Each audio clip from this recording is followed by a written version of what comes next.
Hello, I'm Mike Naylor with another music interview for Secret Records. For 4 years in the late 1960s, a Baroque band influenced by American West Coast sounds formed in the city of York in North Yorkshire, and they were called Angel Pavement. They put out just 2 singles, as the material they recorded for an album was never released. But that album of 12 tracks, together with another 16 songs, has now been released as a double CD, Maybe Tomorrow, an anthology by Angel Pavement. And I'm delighted we can talk to songwriter and guitarist Clive Alfie Shepherd and to bass player Graham Harris. Hello, guys. How are you? Hi, Mike. We're going back a long way, so I hope you've got good memories. Alfie, you'd been in a soul band called Wesley Hardin's Shotgun Package, and Graham in a band called The Machine. What sort of sound were you aiming to create when Angel Pavement started? Well, I'll tell you that one if you like. Very much influenced by West Coast sound. I did play in a soul band, but quite frankly, I didn't really like soul music that much. I wasn't happy with what I was doing. We experimented with various things, and latterly we started doing a couple of numbers, Arthur Lee numbers by Love, as still as the Shotgun Package, which kind of didn't fit in with the idea of a soul band. So we changed the name to Angel Pavement and rejigged, rehearsed, and went for a West Coast sound. We liked the Byrds, we liked Moby Grape, Buffalo Springfield, Love, as I say, but also on the British scene, the Zombies, very much, and the Beatles, of course. I mean, everybody's influenced by the Beatles to a certain extent. And we were in the early days of learning to harmonise. We certainly weren't up to the 5-part harmonies that we were doing later on, but we were getting there, and we had between us a rather interesting vocal range. And were you playing live early on in around York at that time? Yes, we were, yeah. Semi-pro, of course, so it was the local working men's clubs, Saturday night dances, pubs, that type of thing, and around York as well, Pocklington, Driffield, Terrington, Helmsley. And did you have much original material, or were they sort of like covers of Buffalo Springfield and Spirit and people like that? It was mostly covers at that time, but I had started writing. I've been writing for a bit, but didn't really have the courage to introduce any of the songs to the rest of them. I thought they probably would have thought they were a load of rubbish, but we tried 1 or 2. There was one called The Toy Shop and one called Mr. Ramsden in particular, I remember. And I said, how about these? And the singer at that time was Neil Webster, and he liked them. So we rehearsed them and then we used to perform them. So at that time, it was probably early days, it would be about 10% original material and the rest was covers. And were you getting decent audiences and good audience reaction, Graham? Yeah, what with Angel Pavement? Yeah, we got quite a good following because we were a bit different, and the stuff we were doing was a little bit, for them, that was a little bit off the wall. Lots of local groups used to do the easy stuff. When we first started, when I first picked up a bass guitar, You Really Got Me was top of the list, because you just do, and everybody else can follow that. So then I think from quite an early stage, took a while to develop with Angel Pavement, especially the harmonies later. And then we started doing a few Alfie songs, which was quite refreshing, really, because again, when you first start playing, you listen to the records and you copy it. You just copy whatever the song is, Beatles stuff or whatever, and it takes you a while to learn it, but you learn it off by heart.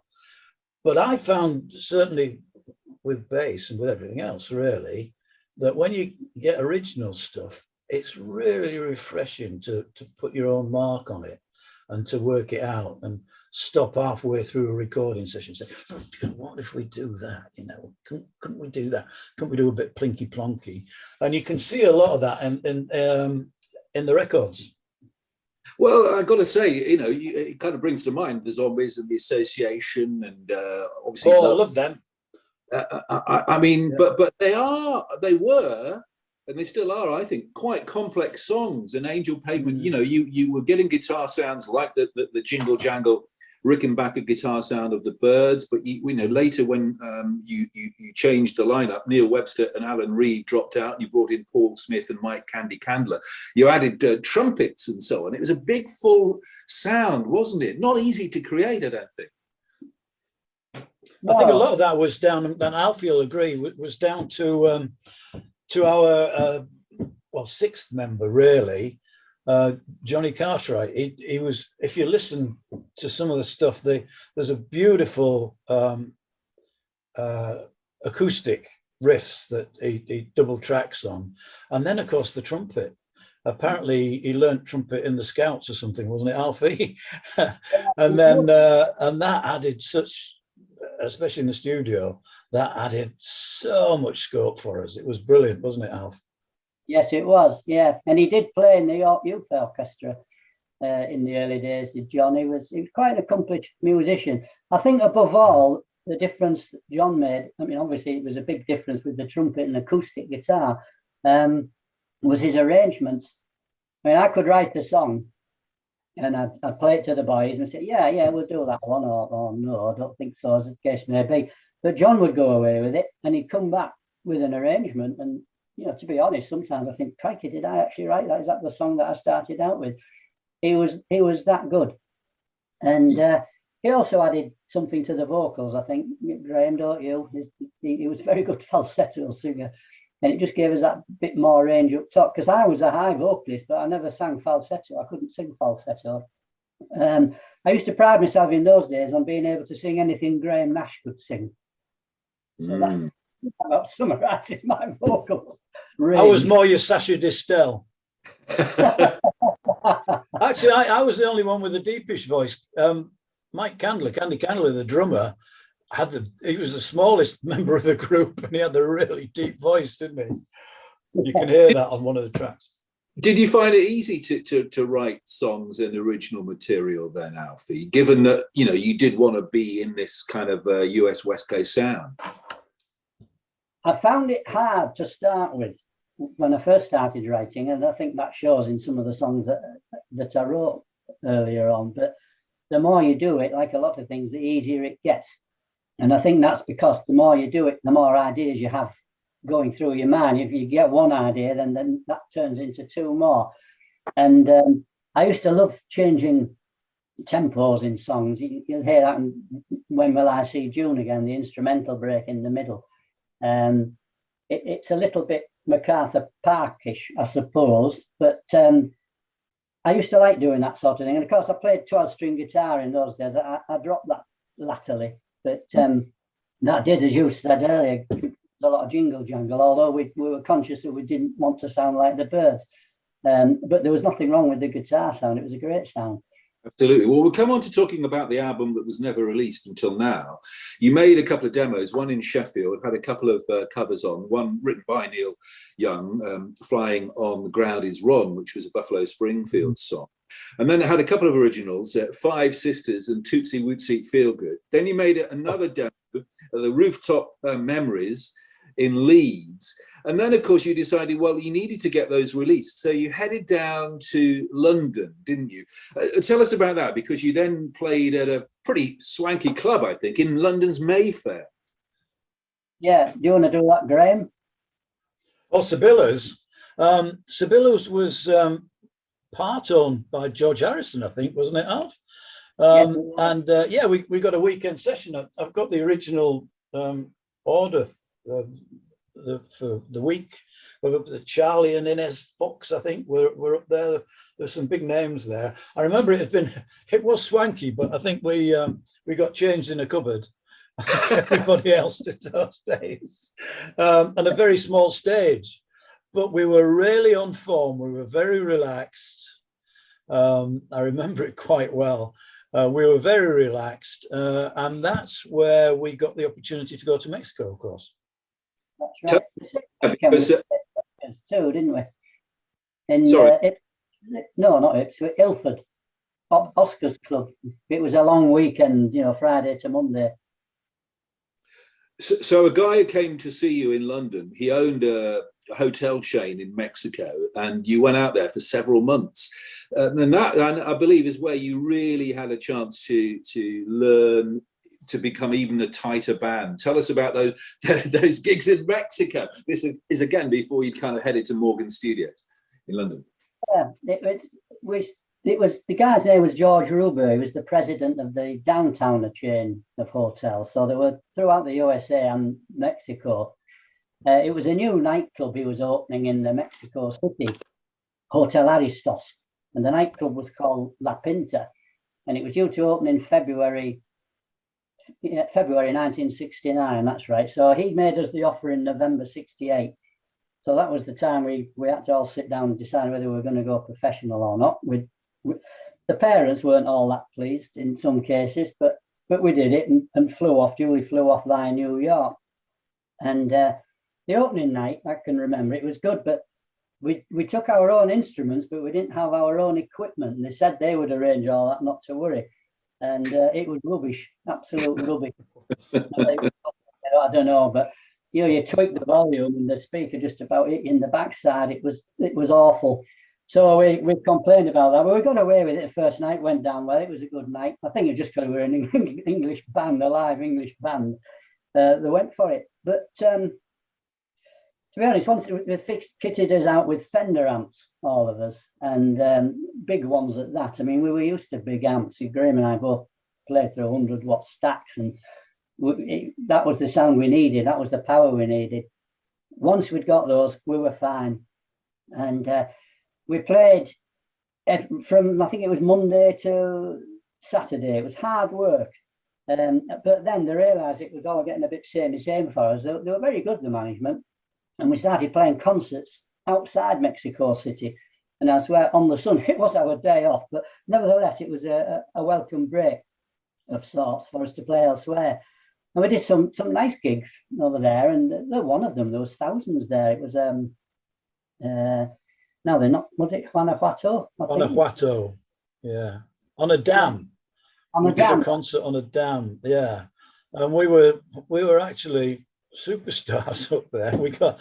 We had a reception with the mayor of it's a silver mining town, just I think about a couple hundred miles north of Mexico City, and we went on a jungle bus up there. Cows on the roof and chickens underneath, in the luggage department, and they sent us to the local theatre, which is a gorgeous theatre in the city. And they were in the middle of some play or whatever, and we went into one of the boxes, and everything stopped, and they all looked up. About 1,000 people looked up and said, "Ah, oh, Los Angeles, the Angels," and we played on a dam. Wow, that's extraordinary. Yeah. Funnily enough, facing the lake with hundreds of boats on the lake. Yeah. Did you think, like the Beatles honing their craft in Hamburg, this was your chance to, get better as a band, and then you were writing songs in the downtime, and so when you flew home, it was going to be, you were really going to make it, yeah? Yeah, we were a different band on return, really. I mean, there were 6 of us with the manager, but the 5 of us, we were living in 2 apartments. We were supplied with an apartment apiece. We were quite luxurious, actually. They were very nice. And so we were across the landing, but all we had to do was trot across, and we would just, with one guitar acoustic, we would rehearse new material and the new songs that I'd written. And whilst I was over there, separate to that, I was busy writing my musical adaptation of The Wind in the Willows, which I've been toying with for a long time. But it gave me an opportunity. I think I probably wrote 3/4 of it in Mexico, because it was very slow going back in the UK. So it was good, yeah. The vocals got really tight out there, and Mike, who didn't used to sing so much, he started singing, and he was a good enough singer. And thereafter, he would join in vocals on recording. He didn't actually sing when he was drumming, funnily enough. But it was good, yeah. We really honed our act, as you say, a bit like the Beatles in Hamburg. Mexico City was exotic at the best of times, of course, but it was 1969 especially because you won't remember, Mike, far too young, of course, but 1968 was the Olympics in Mexico City in the Azteca Stadium, and then 1970 was the Soccer World Cup. Yes. When Gordon Banks scooped the ball off the line from, was it Pele, I think? But yeah. Yeah. And they played England played a friendly game against the Mexicans while we were there. So, I mean, it was very, very exotic. And of course, just flying out there was amazing. We flew BOAC. We'd never been near an airfield before, you know, did we, Alfie? And we flew BOAC, a Super VC-10 across to New York. And one of the air stewardesses knew Alfie. She recognized him from the hospital where they both worked before that. And then we arrived into New York, and there was a stretch limo. Wow. I mean, I'd been used to Reliant Robins before that, but we jumped into a stretch limo because you needed to change terminals to get to a Mexicana flight to Mexico City. Yeah. And the guy in New York, typical New Yorker, you know, the immigration guy said, "Oh, he warned us about you'd get a poorly tummy, shall we say, when you go to Mexico." We never did really, though, Alf, did we? Don't think we did. Revenge. Wasn't it? Was it? Yeah. Actually, we did. We all got it. Yeah. Well, I was trying to be maybe naive a bit there. Yeah. But You it were was all- a very exotic time. You were all quite young, and I think you had a gig lined up in San Francisco, but because one member of the band was only 17, you couldn't get a visa. And also Mick Fleetwood and Fleetwood Mac was going to come and see you, and he turned up, but you weren't on that day or something. And he left you a nice note, though, didn't he? And he said, "Go and make loads of dollars." I still got that note. Yeah, he wrote it on a telegram. Yeah. I still possess it. Yeah, and yes, he did just that. He said, "Hi, you guys. I've popped in to see you and catch up on the UK." He said, "Hope you do well here and make lots of dollars." That was it. Best Mick. Then Mick Fleetwood. That was it. Then he put in brackets of Fleetwood Mac, as if we. I remember walking across the foyer of the hotel, and Steve McQueen was coming towards us. So I actually claimed quite falsely that I met him, but we just passed in the foyer, very small. And there was we had pictures of ourselves, full twice the size heads of ourselves advertising outside the hotel, and there was one of Michael Jackson's brothers turned up. The first time I'd seen a car where the door opens upwards. Oh, you know, really flash pause the thing. We couldn't get in or out of one of those nowadays, Alf, could we? Couldn't get anywhere near one. Speak for yourself. This is fantastic. We're talking to Alfie Shepherd and Graham Harris of Angel Pavement, a band that was around between about 1966 and 1970. So after the Mexico jaunt, you came back home, and I guess, you know, very ambitious, wanting to record this debut album and wanting to, you know, get a growing following in the UK here. So you went to Morgan Studios in Willesden in West London, and you started recording there. You stayed in a hotel in Paddington. That was quite fun. The Madison, you made a song about it called the Madison Blues. Tell us about, you know, staying there and then about recording these songs. Well, the Madison was an awful place to stay. It specialised in bands, to be honest, and we did stay with a fair few in our times in there. But it was literally like half a dozen bunk beds, camping beds in one bedroom, and they just served breakfast all day. The bands got up at various times, and I think the song pretty much explains what the hotel was like. Listen to the lyrics, and way back when the Angel Pavement album, First Maybe Tomorrow, was released on 10th Planet Records by David Wells in 2004-5. He wasn't prepared to use that track because he thought it might be libelous. But anyway, it doesn't matter now because it's burned down apparently several years ago. Problem, but we stayed there when the Grease band once, when they were up from Sheffield, Joe Cocker. Yeah. But he hadn't had his big hit then. They were like us, just seeking fame and fortune. There's a few band, Granny's Intentions, were there. They were on the go at that time.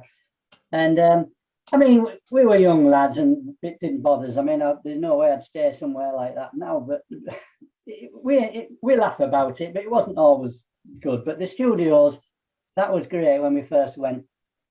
I suppose we were all a bit out of our depth in a way, and not just recently. Mike was chatting to me on Facebook, Mike Candler, and he said he was absolutely scared stiff first time he went into Morgan Studios because he didn't know what to expect and he was really nervous. But he certainly made up for it because he's put some great drumming tracks down on some of the songs. The album itself was to be called Socialising because that was to be the title track, which was one of mine. And it was one of the first ones we recorded, but we never actually performed that one on stage because it was a bit problematic really with the arrangement, getting the instrumentation right. And of course the piano plays a lead part and we didn't carry a piano around with us either. So we went on and did all the tracks. At one point we played just as a foursome because Dave Smith, who was still with us then, before he left, he got glandular fever and we had a session booked, and Jeff Gill, who was the record producer, said, well, we can't cancel it, it's all money, you know, you're booked in for 6 hours. And so we went down and we did a fair job. Graham might remember better the tracks. I can't remember which tracks it was we did. I think one of them was Little Old Man and another one was I'm a Dreamer, but I can't remember the others. We did about 4, I think. But it was good. We enjoyed recording. We were well into recording. And you had to wait though sometimes to get in the studio because other acts like Jethro Tull were doing it in the daytime. You couldn't get in until they'd finished. Is that right? That's true. Yeah, we always did what I forget what they call it, the midnight session or something. But yeah, we would go in and fill in the bit between the big names finishing at 6 o'clock time before they go off to do whatever it was they did in those days. And I think you owe an apology to somebody for blowing up their amplifier, Alf, don't you? Oh, Donovan. Donovan, he blew up Donovan's amplifier, yeah. It was there from a previous session, I think, wasn't it? And you decided to do heavy rock. And I don't think Donovan's amplifier was set up for heavy rock.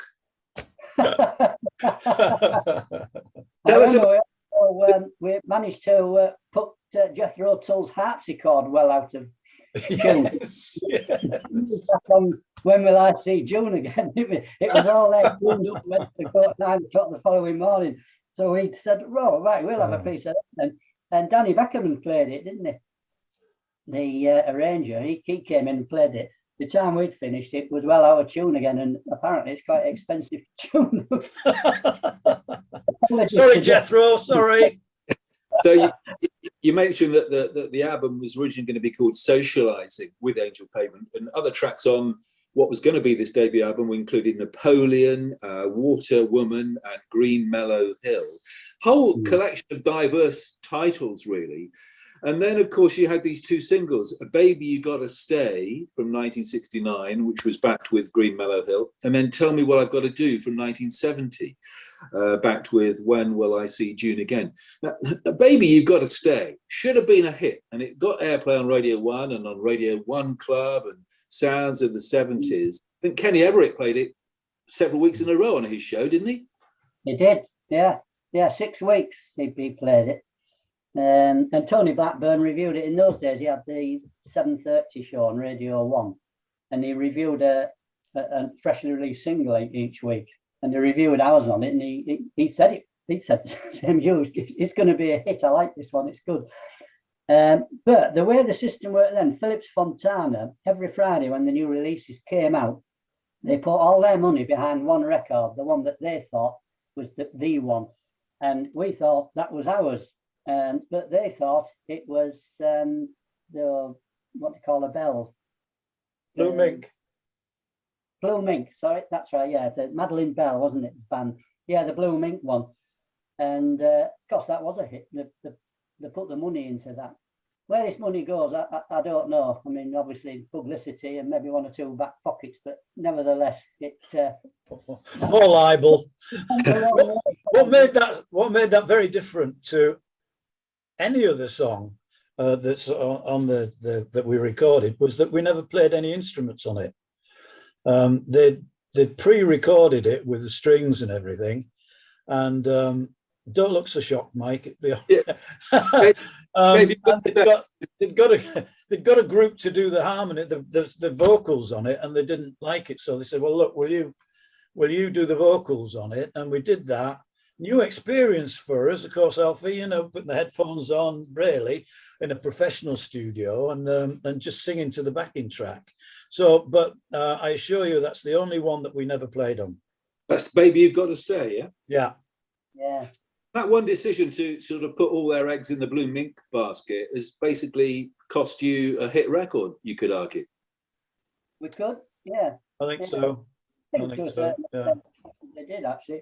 It would have got a lot more airplay, and of course they put blue mink on top of the pots with it, and we never got those breaks. I think the TV page we made with it was on Calendar and not BBC North, the local one. It's now Look North, but we were on that. We performed on that, but yeah, I think we lost out a bit there. But to be honest with you, I didn't like Baby You've Got to Stay anyway. As a song, I still to this day think that the Green Mello Hill should have been the A side, because it was more representative of Angel Pavement. It's more what we did on stage live. I think Baby You've Got to Stay would have been a hit for Love Affair. Yeah. Fair Street. And in fact, that was it Rainbow Valley they had their first hit with, was probably better suited to us. Yeah. We should have had Everlasting Love. Everlasting Love, that's that. Right. Yeah. I like that bass bit. Yeah. Perfect. So you've got these 12 songs that was going to be the album. Why didn't the album get released? I don't really know the answer to that. I think the one problem was that every time we got what we thought was the 14 tracks, or 12 tracks, however many it was, another song came along. We thought, well, hang on, that might be better than this one, man. Let's do another track. And we just kept building up, because when you put them all together with the double CD, there's quite a lot of material there. But we were concentrating on singles, and that was very frustrating, because after Tell Me What I've Got to Do, there were various songs that were mooted as our next single. Maybe Tomorrow itself, that was the song. That was good. I thought we did a fair version of that, and a lot of people reckon it's better than the original. But then something else came, and then it was going to find the final one that was mooted was Now I'm Moving On, which is on the album. And again, with that one, we did it. We were coming back up the M1 to York, and we were really delighted. And especially myself, that was one of my songs. And Jeff Gill butchered it, in my opinion, when he did the final mix and cut bits out. He cut an instrumental out, which was a beautiful one from John Cartwright, acoustic one, and said it made the whole thing too long and it wouldn't get airplays. But I mean, some single MacArthur Parrs I mentioned earlier, I mean, that was long enough, and that got plenty of airplay. There've been lots of others, House of the Rising Sun. So I don't know. Jeff Gill was the producer, wasn't he? And maybe Tomorrow was written by Tom Evans of Badfinger. That's right, yeah. They weren't called Badfinger, were they, when they released it? It was just pre-Badfinger. Right. Right. So obviously a vinyl version of the album came out, you say, a few years ago, but we've got this double CD of 28 songs by Angel Pavement. You must have been delighted when that came out, and Secret Records kind of bought the rights and so on, and the distribution. What do you think about it, listening to it all, 50 years after you made these recordings, guys? 50 years too late. Yeah.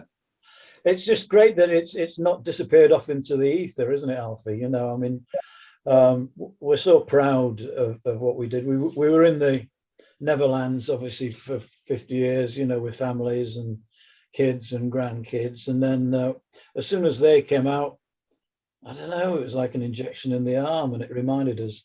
And it sounds a blasé thing to say, but I'd forgotten how good we were in some respects. Like you say, very complicated stuff. some excellent harmonies. It's reviews have said that a lot, not us, but the more I listen to it and listen to all the different multiple parts to it, I think they worked. Yeah, I agree with you, Graham. Yeah, I agree. I'm proud of it, very proud of it. And when I first heard the first time that David Wells is released, when I heard it, I thought, oh my God, we did that, and the write-ups, they were all complimentary. There's the odd song that one reviewer maybe didn't like for whatever reason, fair comment. I mean, everybody has their own interpretation on music, but yeah, very proud of it. As Graham says, 50 years too late, but it's better than them just languishing in the basement at Morgan Studios, Morgan Bluetown. They were, I don't know, they were a bit possessive with their stuff, it seems to me, Morgan Bluetown, because I know David Wells had a bit of a job getting them to release the stuff to do his vinyl album in 2005, and he did it under license. He was only allowed to make 1,000 copies, which he did, but then when they all sold, he got permission to release the CD version, which he called Maybe Tomorrow. But I pushed to get it as called. I wanted it to be Socialising as the original album. That didn't come about. But yeah, it's great good. package. Great package. You've got this lovely little booklet. And some great photographs of you all, and adverts and posters for the gigs. I mean, you supported the likes of Status Quo and Chicken Shack, and also Marmalade and Jimmy James and the Vagabond. So Loving Spoonful. Loving Spoonful. Wow. In York, which you know very well, the Assembly Rooms, Mike. Yeah. Yeah. So what was it like, mixing with those kind of bands? Had Quo had that first hit with Matchstick Men?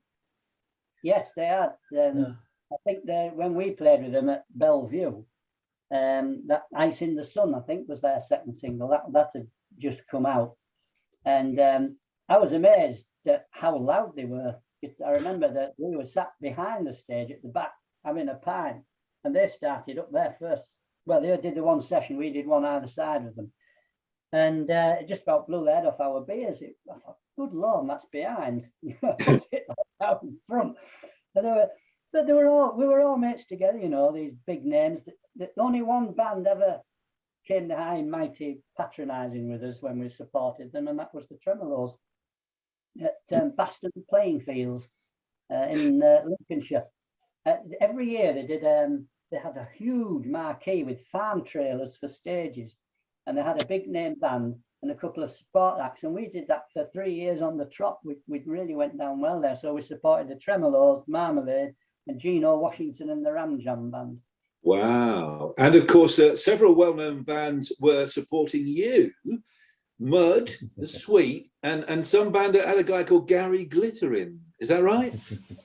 Wild Rupert Rock and Roll Show. And that was actually at RAF Waddington. Bases, didn't we, Graham? They were good gigs, actually. Very good audiences. They owned it to the surrounding public, but there was the armed forces folk in there as well, right? But out for a good Saturday night. But, yeah, Wild Rupert. And he had a suit on like Rupert the Bear. And he was busy singing all this rock and roll stuff, Little Richard. It just didn't look right somehow. But yeah, the Sweat and Mud supported us.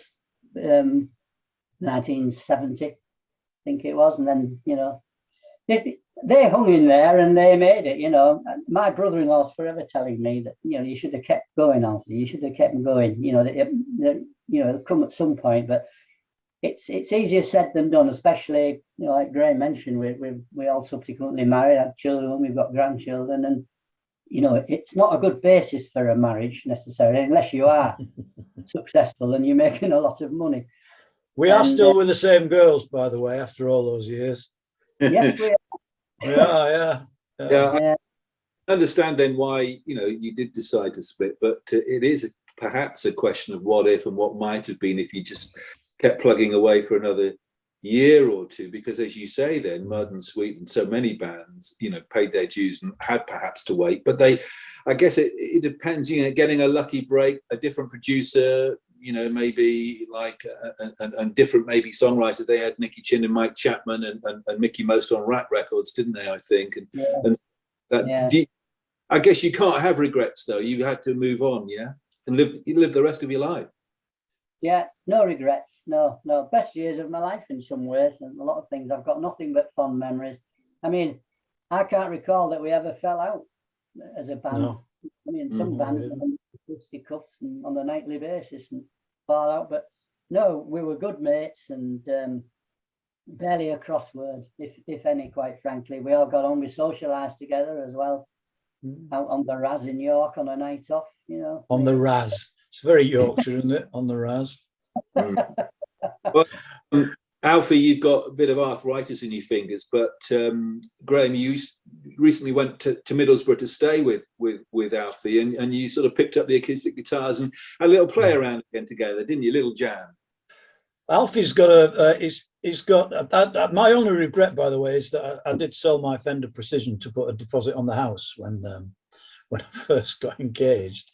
But the spare bedroom in Alfie's house, I counted 12 guitars, all quality stuff. So he's kept the interest, and the fingers were working. Actually, it was only last week when we were up there, and the fingers were okay, weren't they?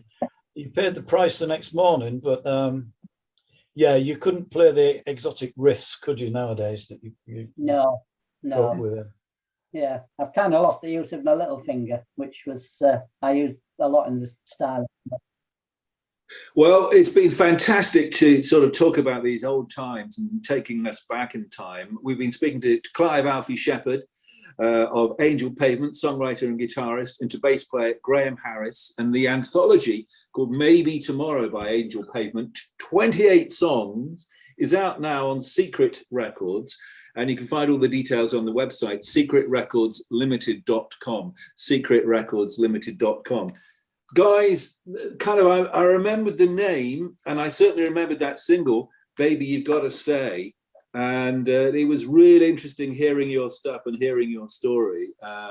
Such a shame you didn't get on Top of the Pops and stuff, but at least the album is out there. Angel Pavement, the band from York in North Yorkshire. Graham and Alfie, thank you so much. Thanks, Mike. Thanks a lot. Graham, we'll see you again soon. Just a couple of things. I'll stop the recording. That's terrific. Thank you.